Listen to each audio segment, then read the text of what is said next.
What is up, guys? It's RSC6414 here, back with another video. This time I am reviewing Extreme Rules pay-per-view. I didn't review it last night because I have to get up at 6 in the morning. I had school today, if you're wondering where I didn't have time to do it because it was too late after the show.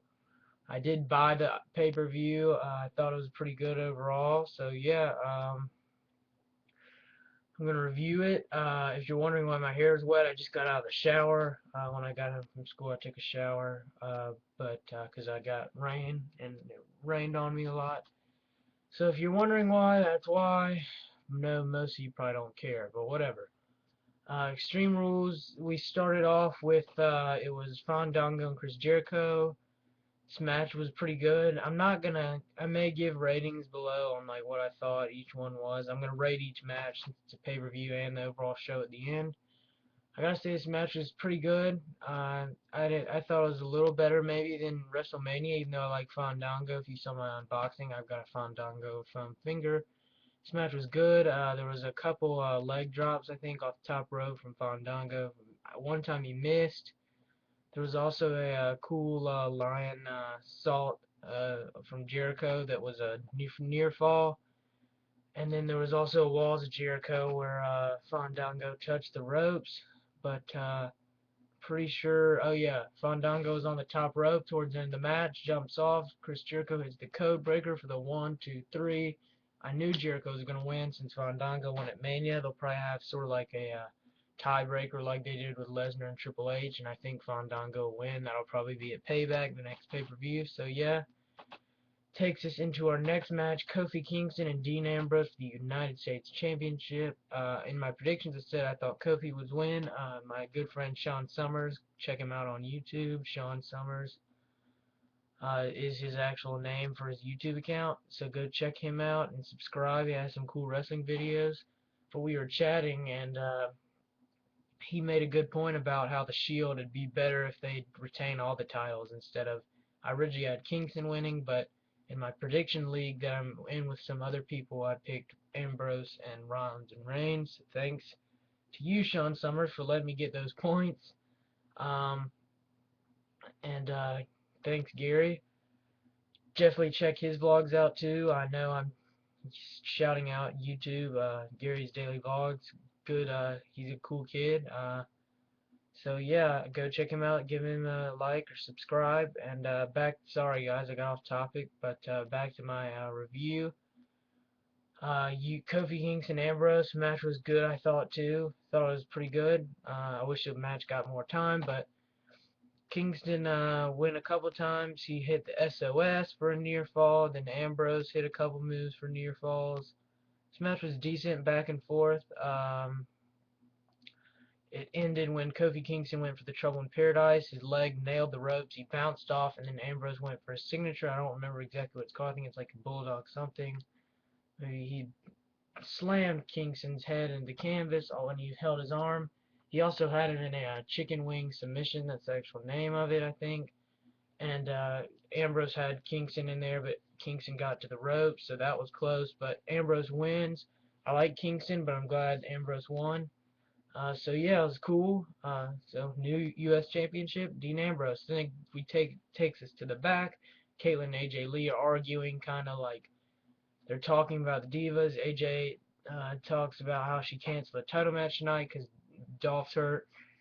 Then they talk about Caitlyn's secret admirer, and then she talks about like Looney Tunes. Caitlyn does to AJ Lee and talks about how crazy she is, and then they get in a cat fight. That's whatever. That Divas title match never ends up happening that night, so it's whatever to me. AJ Lee has a new t-shirt for her Black Widow. Love Bites, I think, is what it is on WWE Shops. Check that one out. But, yeah, the next match is Mark Henry, and I think it's Sheamus in a strap match. This match was the worst match of the night. I knew it would be. I like Henry, but I don't like Sheamus. They just basically you tap each turnbuckle and a light turns on the ring post, and green for Sheamus, red for Henry. A lot of times 3 lights would turn on and then they'd eventually turn off because if you touch them but you don't and you leave too much time, the ref calls the lights off. Sheamus a couple times. He went on the outside of the ring, touched it. Henry touched it 3 times a lot. This match went on for doing that. Not much action. There was some punches, and then at the end, Henry got bro kicked when there were 3 green lights on. He was going for the world's strongest slam, 3 lights on for each. Went for it. Sheamus countered out, delivered the bro kick. Henry out and touched the turnbuckle. Sheamus wins. Stupid. I think Mark Henry should have won. I picked Henry. I think that was the only prediction I got wrong in my prediction league.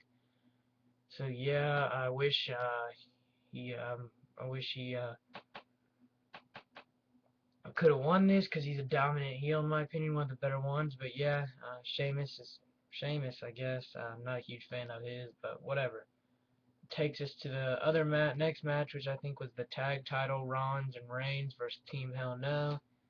This match was probably the tied for second best match of the night. I mean, there were some good matches I thought here. But yeah, Rollins and Reigns, back and forth, a couple suicide dives.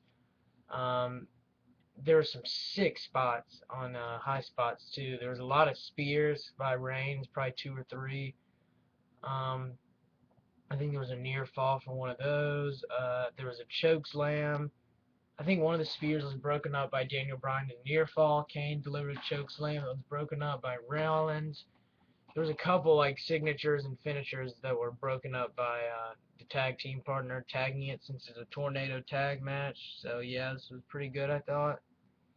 Let's see. I'm trying to think what else happened. It ends when Rollins is on the. Oh yeah, one time Rollins jumped off, kicked. I think it was maybe Kane in the head with his foot off the top rope. Reigns spears him. They count out near fall. That's when Bryan broke it up. And at the end, Reigns has I think Daniel Bryan on his shoulders. Rollins does this sick move, just kicks him right on his neck when he's like this, turns him inside out. He does like a flip. It was sick. Rollins and Reigns, 1, 2, 3 new tag champs. I was like, yes, thank gosh. I like the Shield. I do like Kofi better than I like the Shield, so that's why I was going for Kofi in the U.S. match, but I was still happy the Shield won. Believe in the Shield. It's pretty cool. I'm happy with that result. So yeah, now they hold those 2 tag titles.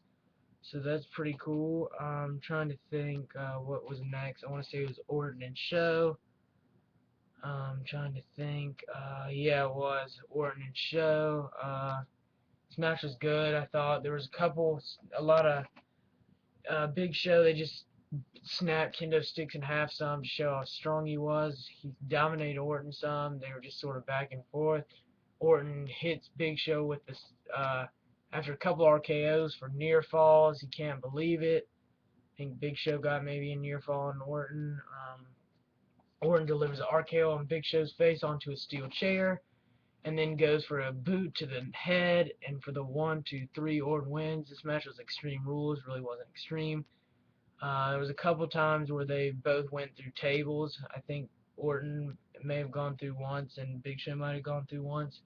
A German suplex through the table. Or no, that was actually Cena Ryback. Sorry, guys.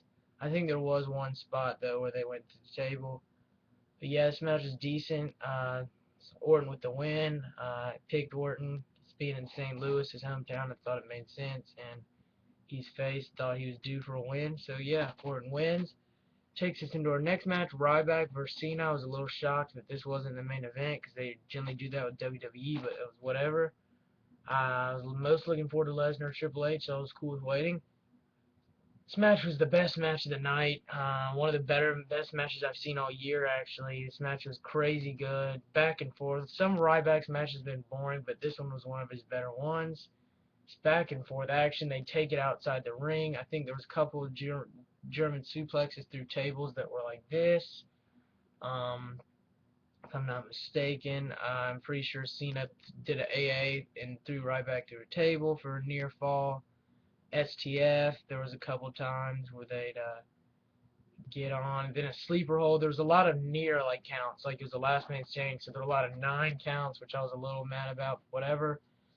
One time, John Cena was on the guardrail, like in the stands or those rails where the row ends. He jumped off the top of that.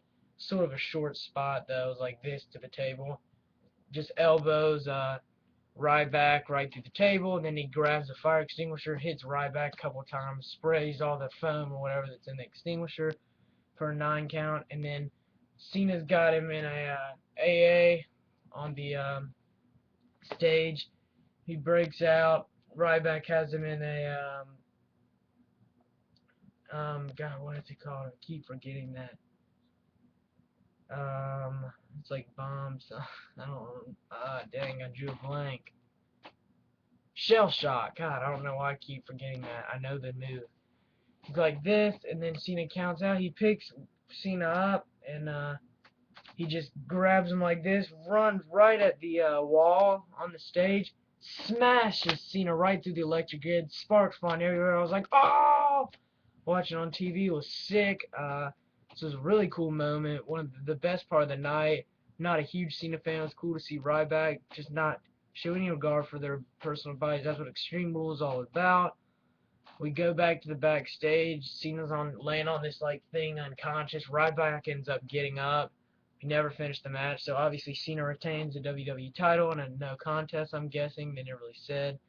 Cena gets carried off in a stretcher in the back behind the grid. He was laying on this black thing that was sort of like bars and stuff. But yeah, it takes us into that match was great. One of the best matches of the year. I'll definitely be on the best pay-per-view match of the year DVD that they produced in December or January. Can't remember. I think it's January. Takes us to main event. Ryback, Lesnar. Triple H, Lesnar. This match was good. Wasn't as good as Ryback, Cena. I'm a huge Brock Lesnar mark, or for those who don't know, wrestling fan.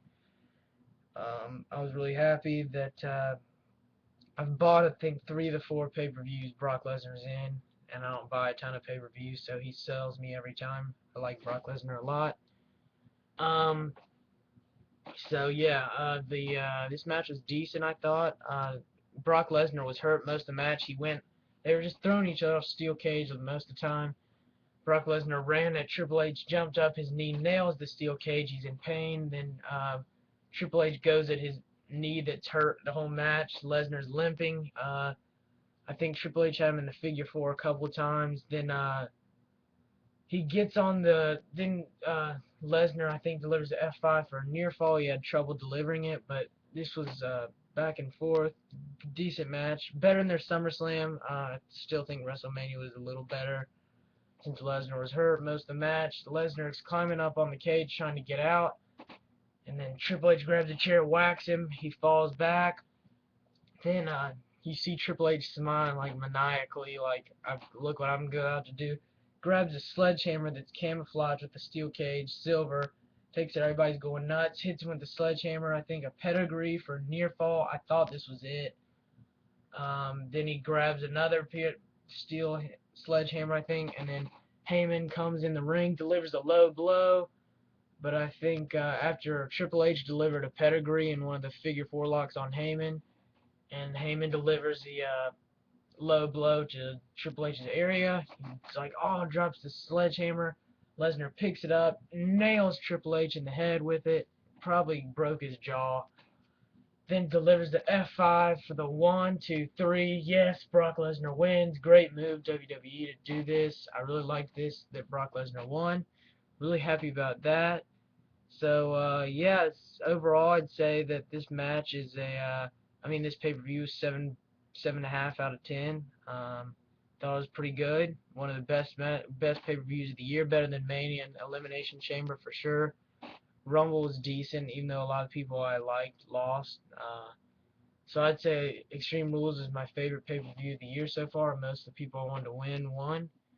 And yes, 7.5 out of 10 is what I give it. Check out my other videos. I'll have a Raw review tomorrow afternoon. And yeah, check out my other videos. Subscribe. Thanks, guys.